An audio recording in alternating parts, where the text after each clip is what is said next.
Everyone, आज हम एक इम्पॉर्टेंट टॉपिक रे ऑप्टिक्स का डिस्कस करने जा रहे हैं, that is refraction through glass slab and refraction through prism. तो सबसे पहले हम डिस्कस करते हैं ग्लास स्लैब का। तो जो रे डायग्राम का रिक्वायरमेंट है वो कुछ इस तरह है।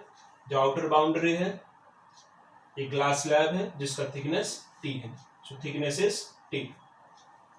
रे डायग्राम स्टार्ट करते हैं। ये इंसिडेंट रे ग्लास स्लैब के फर्स्ट सरफेस पे आके यहाँ पे स्ट्राइक की, तो रे एयर से ग्लास में जा रही है तो क्या होगा, रिफ्रैक्शन होगा। एयर रेयर मीडियम है, ग्लास डेंसर मीडियम है। So according to law of refraction ray will bend towards the normal. Ray क्या करेगा, एयर से ग्लास में जा रहा है तो क्या होगा, वो it will bend towards normal, normal की तरफ बेंड हो जाएगा। तो ऐसे जाना चाहिए था, वो नॉर्मल की तरफ बेंड हो गया। अब रे ऑफ लाइट ऐसे पास हो रही है। अब जब वो सरफेस नंबर 2 पे सेकेंड सरफेस पे पहुंचेगी फिर से वही रूल फॉलो होंगे, ग्लास से एयर में जा रहा है तो that is denser to rare. अब क्या होगा, इस सरफेस पे फिर से रिफ्रैक्शन होगा। वो क्या करेगा, रे ऑफ लाइट जाना चाहिए था ऐसे, लेकिन क्या हुआ, वो नॉर्मल से अवे मुड़ गई। तो इसको हम क्या बोलते हैं, अगर रे डेंसर से रेयर जाता है तो it will bend away from the normal, से दूर मुड़ जाती है, away from the normal. So this is the रे diagram. Let us do the nomenclature. ये एंगल ऑफ इंसिडेंस नॉर्मल और इंसिडेंट रे के साथ, नॉर्मल इंसिडेंट रे के साथ एंगल ऑफ इंसिडेंस, रिफ्रैक्टेड रे और ये नॉर्मल, रिफ्रैक्टेड रे नॉर्मल, उसके बीच का जो एंगल है एंगल ऑफ रिफ्रैक्शन। और ये I माइनस आर कैसे आया, आप वर्टिकली अपोजिट एंगल का यूज करिए। ये स्ट्रेट लाइन है, ये भी स्ट्रेट लाइन है, तो दोनों एंगल इक्वल होना चाहिए। ये एंगल I है और ये R है, तो ये कितना होना चाहिए, I माइनस आर। कैसे, देखो ऐड करो दोनों को, R कैंसिल आउट हो गया, तो इस साइड ये पूरा कितना बचा I और इस साइड भी कितना है I। अब ये क्या है, व्हाट इज डी, तो उसको समझने के लिए अच्छे से ध्यान से देखिए। ये जो इंसिडेंट रे है, अगर ये ग्लास स्लैब यहाँ पे नहीं होता तो इंसिडेंट रे जो है ये ऐसे सीधी निकल जाती, कोई डेविएशन नहीं होता। अब ग्लास स्लैब रखने से क्या हुआ, लाइट अंदर क्या हो रहा है उसके बारे में हम डिस्कस नहीं करते। पहले ऐसे लाइट जाती, अब ग्लास स्लैब रखने से ये लाइट ऐसे जाने लगी। ऐसे का मतलब दोनों में रिलेशन देख, दोनों पैरेलल एकदम है। तो मतलब क्या हुआ, लाइट ऐसे जानी चाहिए थे, ग्लास स्लैब रखने से अचानक से ऐसे हो गई और ऐसे जा रही। तो ये जो फिनोमेना हो रहा है, इस फिनोमेना को हम बोलते हैं लैटरल शिफ्टिंग। मतलब रे ऑफ लाइट पैरेलली ऐसे शिफ्ट हो गई और फिर से स्ट्रेट लाइन में जाने लग गई। तो दोनों के बीच में क्या रिलेशन हुआ, the ray is laterally shifted and how much it is shifted, that is we are denoting it by small D. हम उसको स्मॉल डी से डिनोट करते हैं। पूरे जो हम ये रिफ्रैक्शन थ्रू ग्लास स्लैब पढ़ेंगे उसमें हम यही एक फॉर्मूला डिराइव करेंगे, how to calculate this lateral shift. So let us start. We'll take triangle. In triangle ABD, and in this triangle हम यूज करेंगे sin theta. Sin and what is theta? Theta is I minus R. यहाँ पे theta क्या है, इस triangle में theta I minus are, तो sin theta. So sign का मतलब क्या हुआ, opposite. So opposite is BD upon hypotenuse. तो hypotenuse क्या हुआ, यहाँ से AB, see this is 90 degree, so hypotenuse, so opposite upon hypotenuse and hypotenuse is AB. So this is equation number 1. दिमाग में होना चाहिए, सर आपने sin ही क्यों यूज किया, sin इसलिए यूज किया, लेट अस से आप cos यूज करते हैं तो cos यूज करो, cos का मतलब होता है एडजेसेंट, और एडजेसेंट ये वैल्यू आ जाती है, इसकी जरूरत है नहीं हमको। tan यूज करते हैं, अगेन tan का अपोजिट अपॉन एडजेसेंट, फिर से एडजेसेंट आ जाता है, उसकी जरूरत है नहीं और वो कभी भी क्वेश्चन में नहीं दिया रहेगा।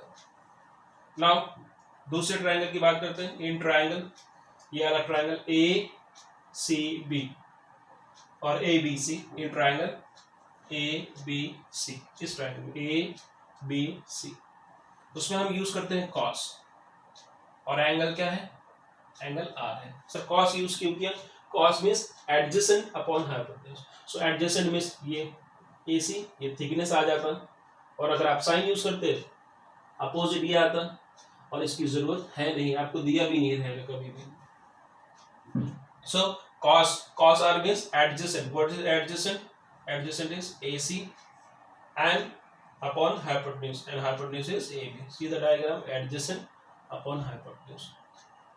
इसको थोड़ा क्रॉस मल्टीप्लाई करके AB की वैल्यू यहाँ से कैलकुलेट कर लेते हैं। So AB will be equal to AC upon cos r, equation number 2। ये AB की वैल्यू जो है इस इक्वेशन नंबर 1 में हम सब्स्टिट्यूट कर देंगे। इक्वेशन नंबर 1 और ये इक्वेशन नंबर 2, वहां पे इस AB की वैल्यू यहाँ पे, ये वैल्यू यहाँ पे सब्स्टिट्यूट कर देंगे। तो देखो फ्रॉम इक्वेशन नंबर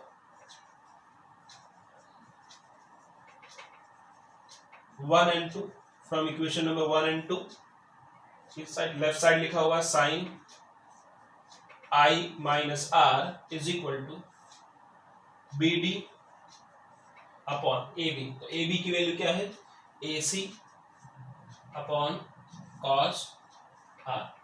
अब रूल क्या कहता है? डिवीजन का रूल, ये ऊपर आ जाएगा, इसको डिवाइड करेंगे आप तो ये हो जाएगा sine I minus R is equal to BD into cos R upon AC। अब डायग्राम को अच्छे से देखिए और उसमें जो वैल्यूज है वो वैल्यू हम सब्स्टिट्यूट करते हैं। देखो BD की क्या वैल्यू है? What is BD? So that is small d lateral shift into cos R upon what is AC? T means thickness of the glass slab, और ये साइड है sin I minus R। Cross multiply कर लेते हैं। So ये क्या हो जाएगा? T into sine I minus R divided by cos R whole equal to B। अच्छे से देखिए, फिर से देखिए इसको।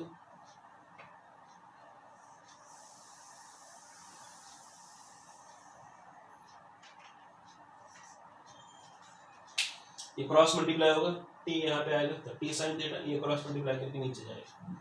सो D is equal to T into sine I minus R divided by cos R। ये वैल्यूज आपको दी रहेंगी, एंगल ऑफ इंसिडेंस दे रहेगा, एंगल ऑफ रिफ्रैक्शन, और ग्लास स्लैब का क्या थिकनेस है वो भी आपको दिया रहेगा। तो ये वैल्यूज हम सब्स्टिट्यूट करेंगे इक्वेशन में डायरेक्टली, और हमको पता चल जाएगा कि कितना लैटरल शिफ्ट होने वाला है। अब हम डिस्कस करते हैं रिफ्रैक्शन थ्रू प्रिज्म। तो रे डायग्राम कुछ इस तरह है। इंसिडेंट रे ऐसे यहाँ पे पास हुई, पॉइंट पी पे स्ट्राइक की, तो फिर क्या होगा? इस साइड एयर है और इस साइड ग्लास, तो क्या होगा? फिर से रूल वही, एयर से ग्लास, सो रे टू डेंसर। तो लाइट को ऐसे जानी चाहिए थे, वो बेंड हो गई ऐसे, it will bend towards the normal, ऐसे means it will bend toward normal की तरफ मुड़ गई। फिर सेकंड सरफेस पे स्ट्राइक की और इस रे को जानी चाहिए थी ऐसे ऐसे, लेकिन वो बेंड हो गई। तो देख लो आप, it is bending away from the normal. अगर ग्लास से एयर जाएगा तो इस साइड क्या है अपना? एयर है, और ये ग्लास है, अगेन दिस साइड एयर। तो एयर से ग्लास रे ऑफ लाइट गई तो it will bend towards normal की तरफ मुड़ गई, और ग्लास से एयर ऐसे जानी चाहिए थे तो it will bend away from the normal, normal से दूर मुड़ गई। चलिए रे डायग्राम को और समझते हैं डिटेल में। नॉर्मल इंसिडेंट रे के साथ जो एंगल होता है, एंगल ऑफ इंसिडेंस I1 पहले सरफेस के साथ है, इस वजह से पहला एंगल ऑफ इंसिडेंस। और यहाँ पे नॉर्मल और सॉरी दिस इज नॉर्मल और ये रिफ्रैक्टेड रे, उसके बीच का जो एंगल है एंगल ऑफ रिफ्रैक्शन R1, और फिर से वही एंगल ऑफ, अगर इस साइड से रे पास की जाती क्या हो जाएगा?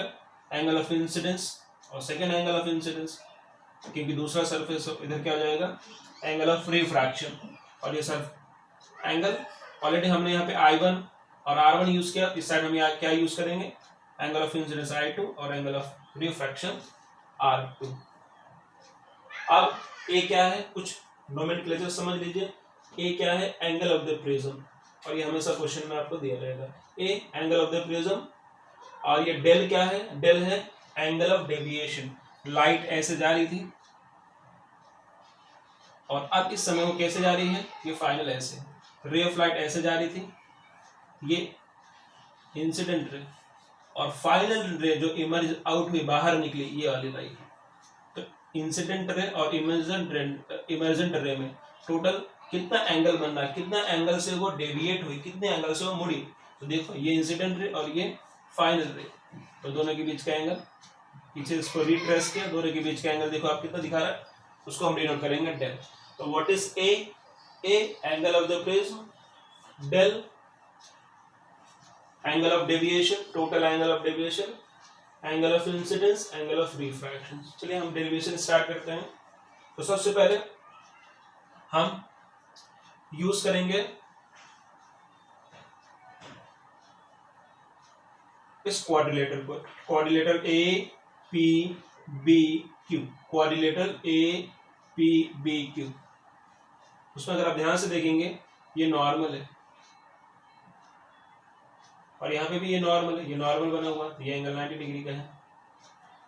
तो quadrilateral A P B Q, उसमें अगर ये दो एंगल 90 डिग्री के हो गए तो बाकी जो दो एंगल बचे वो कितना होना चाहिए, 90 प्लस 90 180 हो गया।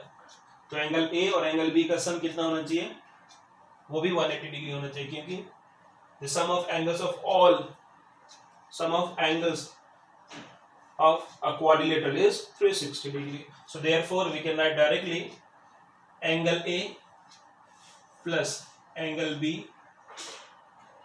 is equal to 180 degree. Equation number 1. Angle A plus angle B is equal to 180 degree. तो क्या यूज किया हमने यहाँ पे, क्वाड्रिलेटरल की प्रॉपर्टी का यूज किया। ये 90 डिग्री, ये 90 degree, 90 90 plus 180। Now this angle should, sum of these two angle, वो भी कितना होना चाहिए, 180 डिग्री। अब दूसरा देखिए इस ट्रायंगल में, ट्रायंगल पी क्यू बी में, सो ट्रायंगल पी क्यू बी, उसमें देखिए ट्रायंगल पी क्यू बी में, तो angle R1 plus angle R2 plus angle B वो किसके बराबर होना चाहिए, 180 डिग्री के बराबर। This angle plus this angle plus this angle, sum of angles of a triangle. Equation number 2. दोनों a plus b is equal to 180 degree and this is equal to 180 degree. So from equation number 1 and 2,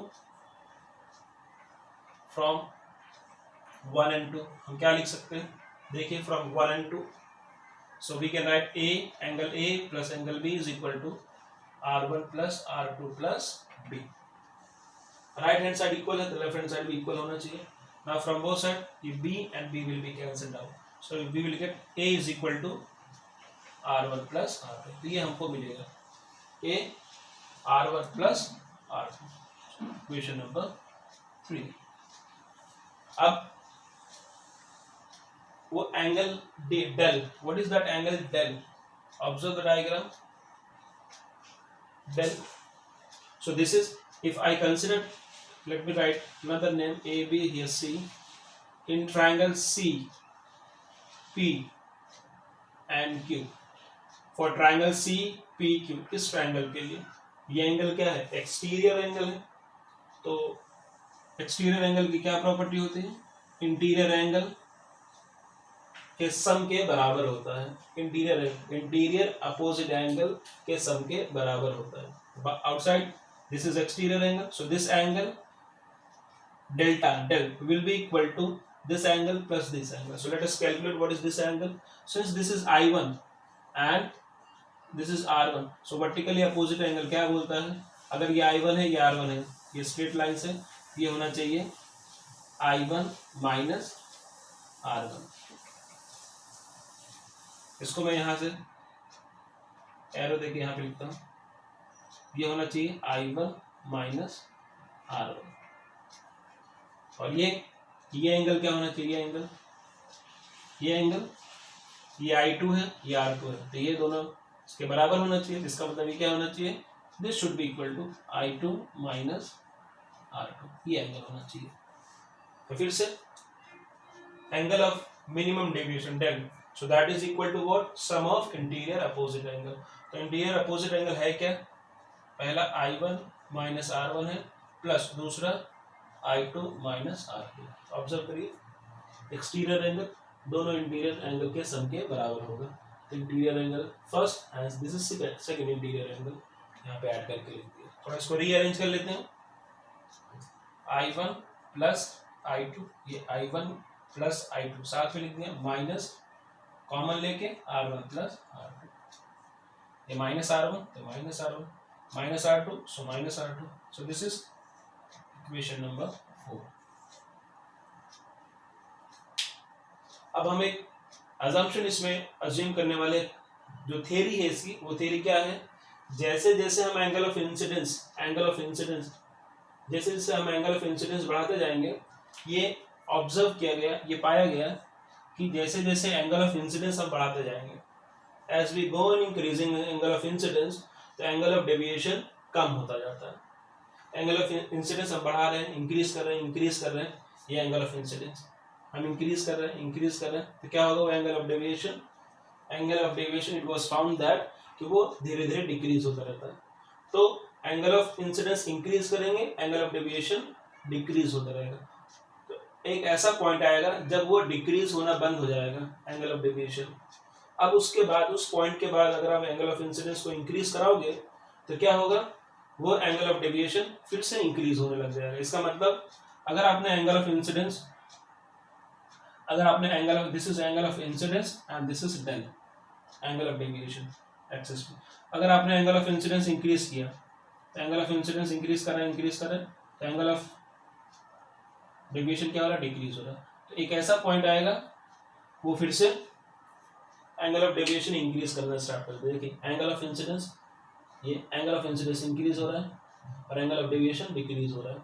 इस point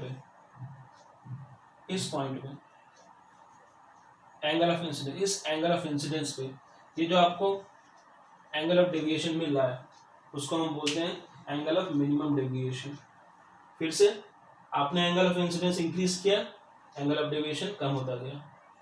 एक ऐसे angle of incidence पे जहां पे आपको minimum angle of deviation मिलने वाला है, क्योंकि उसके बाद वो इंक्रीज हो रहा है, तो सबसे कम वैल्यू कहाँ है, इस पॉइंट पे। इस पॉइंट को हमने क्या बोलता है, एंगल ऑफ मिनिमम डेविएशन। तो एंगल ऑफ मिनिमम डेविएशन क्या होता है, एट एंगल ऑफ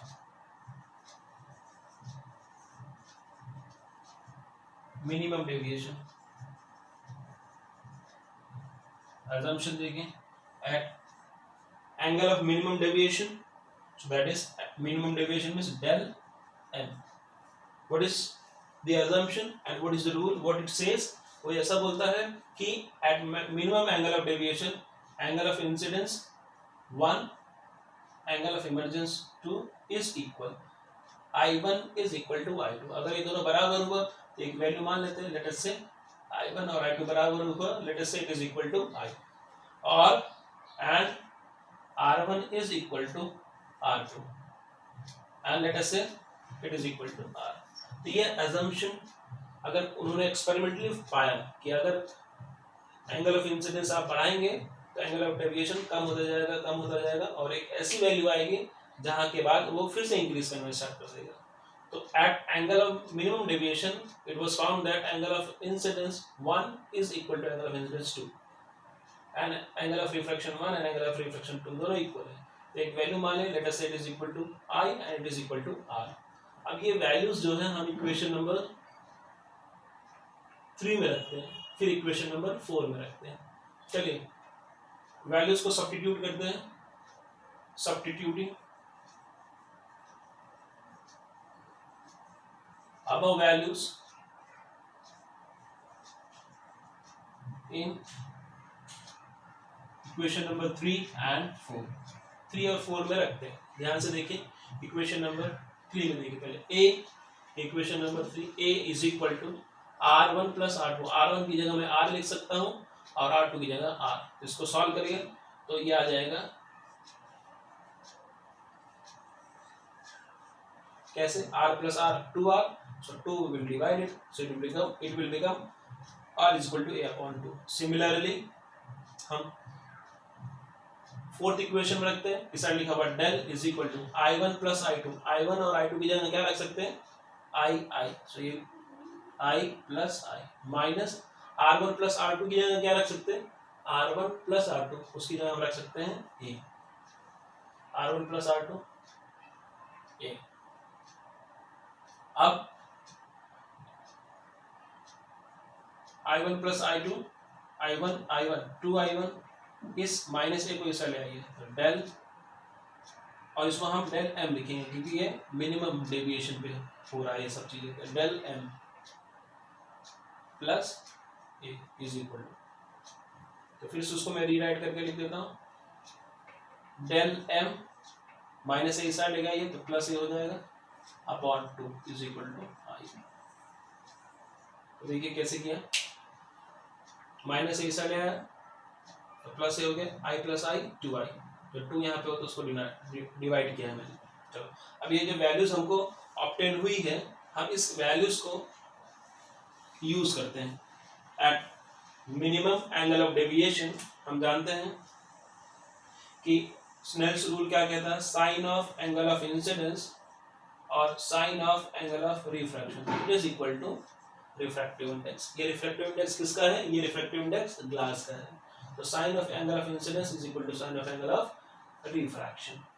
वो किसके बराबर होता है, रिफ्रैक्टिव इंडेक्स, ग्लास के रिफ्रैक्टिव इंडेक्स के बराबर होता है। वैल्यूज रख देते हैं, साइन एंगल ऑफ इंसिडेंस कितना आया है, del M plus a upon 2 divided by sine r, r की value a upon 2 is equal to mu. So this is a small derivation for the calculation of refractive index of prism when minimum angle of deviation and angle of the prism is given. When minimum angle of deviation and prism angle is given, so we can calculate. But हम इसको थोड़ा और आगे solve कर सकते हैं। अगर values, अगर ये एंगल्स काफी छोटे छोटे हैं, small angles, if the angles are very small, if angles are very small, तो हम पहले डिस्कस कर चुके हैं, अगर एंगल स्मॉल है तो sine theta can be written as theta, so sine, so this is complete theta, so sine and this is theta, तो sine theta, what is theta, so theta is del M plus a upon 2 divided by sin theta. What is theta? Theta is a upon 2. So sin can be written as sin theta can be written as theta, and here again sin theta can be written as theta is equal to mu. Mind it, ये कब लिखा जा सकता है, जब angle काफी small है। If angles are very small, तो sin theta can be written as theta, और ये भी sin theta थीटा के बराबर होगा, ये अपॉन 2 और अपॉन 2 कैंसिल हो जाएगा, क्या हो जाएगा, ये del M plus A is equal to, a बचा, ए क्रॉस मल्टीप्लाई हो जाएगा, सो ये हो जाएगा म्यू इनटू ए। अब ए उस साइड लेके जाइए, so del m is equal to mu a minus a, यहाँ से देखिए ए कॉमन हो रहा है, a mu minus 1, so that is equal to del m. तो कभी कभार एग्जाम में आपको यहां तक पूछता है कि डेराइव करिए कि मिनिमम एंगल ऑफ डेविएशन जो है that is equal to A into mu minus 1। तो ये रिफ्रैक्शन थ्रू ग्लास स्लैब है, काफ़ी इंपॉर्टेंट है, इसके चांसेस कभी काफ़ी ज़्यादा बने हुए रहते हैं एग्जाम में पूछने के। I hope you have understood and noted this. Thank you.